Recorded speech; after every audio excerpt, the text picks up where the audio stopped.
لوگ at issue group کے دوستوں السلام علیکم۔ جی دوستو، آپ کے کافی میسیجز مجھے پرسنلی ان باکس میں اور یہاں پر گروپوں میں مجھے بھیجے گئے، اور دوستوں کا کہنا تھا کہ میں اس پہ بات کروں۔ تو ایسا ہے دوستوں کہ جو 24 جولائی کو ٹیسٹ ہوا تھا، جس میں کل ملا کے 13 غلطیاں جو ہیں وہ پائی گئیں۔ سیکشن غلط لکھے گئے، سب سیکشن غلط لکھے گئے، اور اس میں کچھ آؤٹ آف سلیبس، اور اسی طرح کچھ ایسے سوالات جو کہ کسی بھی طرح سے منطقی طور پہ بھی ٹھیک نہیں تھے، وہ پوچھے گئے، جو کل ملا کے 13 بنتے ہیں۔ اس کے علاوہ یہ جتنا بھی پیپر تھا اور جس پیٹرن پہ بنا تھا، یہ کوئی سمجھ میں نہیں آتا کہ یہ کیا آپ سے پوچھنا چاہتے ہیں اور اس کے پیچھے کیا پالیسی ہے۔ اس میں 95% وہ چیزیں ہیں جو زندگی میں شاید کسی کے ہی پریکٹس میں کام آئیں، ورنہ اس کا کوئی زندگی سے پریکٹس میں کوئی تعلق نہیں۔ جو 5% میں چھوڑ رہا ہوں وہ یہ ہیں کہ جو لیگل ایتھکس ہیں وہ بالکل، وہ ہر ایک کی ہی بڑی امپورٹنٹ ہوتا ہے، اور لیکن جو باقی چیزیں انہوں نے پوچھی ہیں وہ کبھی کبھار ہی آئے گی زندگی میں۔ تو اس پہ میں نے پہلے بھی اس پہ احتجاج ریکارڈ کروایا، ابھی بھی اس میسج کے توسط سے کرتا ہوں کہ ایچ ای سی کو کم از کم کچھ ایسی پالیسی سے ٹیسٹ لینا چاہیے جو ریگولر اور روٹین کی پریکٹس میں چیزیں آتی ہوں، اور اس سے کوئی لرننگ ہو، اس سے کوئی اسٹوڈنٹ جو ہے وہ فیوچر میں کچھ گین کرے، کچھ اس سے لرننگ کرے، نہ کہ ایک جسٹ ایک وہ سوچ پہ بیٹھا ہوا کہ ان کو نکالنا کیسے ہے، ان کو تنگ کیسے کرنا ہے۔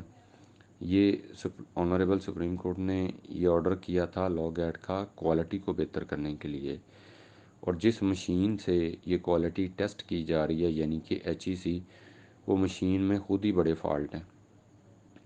پیپر کا لیک ہونا، بکنا، اور مارکیٹ میں عام پرائس پہ اویلیبل ہونا، امیروں کے لیے راستے کھولنا، 5 چانسز کر کے قدغن لگانا، فنڈامنٹل رائٹ ہے جو کسی کا، وہ ختم کرنا۔ اور اسی طرح اس میں جو لوگ امیر ہیں ان کو کی بھی مل جاتی ہے، ان کو پیپر بھی مل جاتی ہیں، اس کا ایویڈنس یہ سوشل میڈیا بھرا پڑا ہے سارے ٹیسٹ کے۔ آج تک کوئی ایسا ٹیسٹ نہیں ہے جو لیک نہ ہوا ہو۔ تو یہ کیسے لیک ہو رہا ہے؟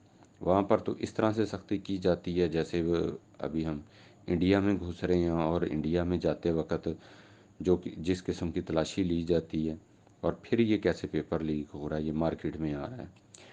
میں تو سمجھتا ہوں وہ لوگ احسان کرتے ہیں ہم پہ، وہ چاہے وہ ایک کریم کلاس ہی صحیح، وہ اپنا فائدہ تو کر لیتے ہیں، ساتھ سوشل میڈیا پہ بھی ڈال کے بتا بھی دیتے ہیں سسٹم کی ناکامی کو کہ یہ ایک فرسودہ سسٹم ہے اور اس میں بہت سارے ہول ہیں۔ تو ابھی اس کے ساتھ ساتھ یہ بھی بتاتے چلیں کہ ایچ ای سی کی ہی نالائکیوں کی وجہ سے جو سابقہ ٹیسٹ ان میں غلطیاں پائی گئی تھیں، ان کی وجہ سے ہمارے بہت سارے دوست وہ اس کو سفر کر رہے ہیں، اور ان کے لائسنس سسپینڈ ہو گئے یہاں تک کہ ان کو جو ملے تھے۔ اور اگر ہم ان غلطیوں کو کاؤنٹ کریں تو یہ سارے دوست 50+ مارکس پہ جاتے ہیں۔ تو جب 50+ مارکس پہ جاتے ہیں تو میرے خیال میں لائسنس تو اب ان کا نہیں رکنا چاہیے۔ تو اس میں میری ایک ہمبل سمیشن ہے پاکستان بار کونسل اور تمام دیگر پروونشل بار کونسل سے کہ اس کو دیکھیں خدا را، یہ بڑا ضروری پہلو ہے۔ جس طرح سے وکلا کے لیے یہ بیریئرز لگائے جا رہے ہیں، وہ وقت دور نہیں کہ جب صرف اور صرف اسٹینوگرافر اویلیبل ہوں گے اور وکلا نہیں ہوں گے۔ ہماری یونٹی، ہماری اسٹرینتھ، ہماری جتنی بھی یہ ہماری جو اسٹرینتھ ہے، اگر یہی نہ رہی تو ہمارا پھر یہاں پر جو فیس لیس کچھ ایسی پاورز ہمیں ریڈیوس کرنے پہ لگی ہوئی ہیں وہ کامیاب ہوں گی، اور جو کوئی تھوڑا بہت یہاں پہ جمہوریت کی علمبرداری لائر کمیونٹی نے اٹھائی ہوئی ہے، انصاف کے نظام کو بچایا ہوا ہے، لوگوں کے مال و جان کے لیے ہر وقت عدالتوں میں وکلا حضرات ان کے حق کے لیے فائٹ کرتے رہتے ہیں، یہ مدھم ہو جائے گی، یہ بڑی کم ہو جائے گی چیز۔ اور جو وکلا کی طاقت ہے وہ بھی اس پہ بہت زیادہ جو ہے وہ کم ہوتی جائے گی اس قسم کے جو ہتھ کنڈے ہیں ان کی وجہ سے۔ کوالٹی آف ایجوکیشن بالکل ہونا چاہیے، وکالت میں کوالٹی بہت ضروری ہے لیکن یہ دیکھا جائے کہ جسے کوالٹی ٹیسٹ کروا رہے ہیں ہم، وہ خود کتنا کہ اس کو جانتا ہے، سمجھتا ہے۔ تو ایچ ای سی کی نیگلیجنسیز ہیں، اور وہ سفر کرتے ہیں اسٹوڈنٹ جو ڈیزرو کرتے ہیں کہ ان کو لائسنس مل جائے، ان کو مل جائے، سب پڑھ کے آئے ہیں۔ جو ایچ ای سی نے ایفیلیٹ کی، ریکگنائزڈ کی یونیورسٹیز، وہیں سے ان دوستوں نے پڑھا اور وہیں سے ڈگری لی۔ وہاں ایچ ای سی سوئی ہوئی تھی، وہ انہوں نے ریگولیٹ نہیں کیے۔ ان کو تو چاہیے یہ جو کلاس روم جو ہے وہاں تک پہنچیں، یہ سلیبس کو دیکھیں، یہ ٹیچر کو دیکھیں، یہ وہاں سے شروع سے ہی جب ایک پودے کا بیج رکھا جاتا ہے کسی کا درخت بننے سے پہلے، اس کو وہاں سے دیکھیں۔ یہ کیا جب درخت مکمل بڑا ہو گیا تو بتایا یہ جی ہماری جو فارمولہ ہم نے فٹ کیا تھا اس کے مطابق نہیں ہے، اس کو کاٹ دو؟ یہ کیا ہے؟ ایسے نہیں ہوتا، یہ انصاف نہیں ہے، جسٹس نہیں ہے۔ جو بتایا وہ پوچھیں، بالکل پوچھیں، ان کا بنتا ہے۔ اور جو ایک چیزیں ایسی جو آؤٹ آف سلیبس لا کے پوچھ رہا ہے، یا اس کو ایک اس کا ذہن ہی اس نے یہ بنایا ہوا ہے کہ ان کو فیل کرنا ہے، فنڈ جنریٹ کرنا ہے، ایسی ٹیکنیک چلانی ہے، تو بس پھر کہاں انصاف رہ گیا؟ تو ہماری آنریبل سپریم کورٹ اور آنریبل چیف جسٹس صاحب سے بھی درخواست ہے، اس معاملے کو خدا را خود دیکھیں۔ یہ کوالٹی کے نام پہ یہ جس قسم کے یہاں پر ڈاکے ڈالے جا رہے ہیں، جس طرح سے استحصال کیا جا رہا ہے، دوستوں کا فیوچر مرڈر کیا جا رہا ہے، ان کا پروفیشنل مرڈر کیا جا رہا ہے، کتنے سٹریس میں ہیں یہ دوست، ان کا خدا را کو تدارک کیا جائے، ان کی سنی جائے۔ اگر غلطیاں نہیں ہیں تو بتا دیں ہمیں نہیں ہیں، تاکہ ہم اس کے اوپر پھر دیکھیں بھی اگلا ہم نے کیا لایا عمل کرنا ہے۔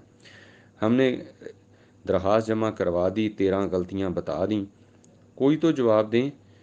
تو یہ ڈیلے کر کے ہمارے جو اعصاب ہیں ان پر یہ اس قسم کا انہوں نے ایک پریشر بنایا ہوا ہے کہ ہم سارے ایک سٹریس میں مبتلا ہو چکے ہوئے ہیں۔ ابھی ہمیں اگر یہ ان کے پاس آج تک کا آخری ٹائم تھا، آج سپریم کورٹ میں ہیئرنگ بھی تھی انیک کھٹانہ والے کیس میں، تو آج کا دن بھی گزر گیا اور انہوں نے کوئی اس کے لیے جواب نہیں دیا ایچ ای سی نے۔ تو ہم بڑی جلد ایچ ای سی کے خلاف ایک پروٹیسٹ کی کال دیں گے انشاءاللہ۔ میں آپ دوستوں کے ساتھ ہوں، آپ لوگوں کی میں دیکھ رہا تھا، آپ لوگوں نے کال دی ہوئی ہے۔ جو ڈیٹ آپ لوگوں نے دی ہیں ایسے نہ کریں، ایک ڈیٹ بنائیں بہترین کر کے، اس کے حکمت عملی کے ساتھ ہم ہر طرح سے اس کو بھرپور طریقے سے کریں گے، اور ایچ ای سی کو بتا دیں گے کہ تمہاری غلطیاں ہیں، تم ہی بھگتو گے، تمہاری غلطیاں ہم نہیں بھگتنے والے۔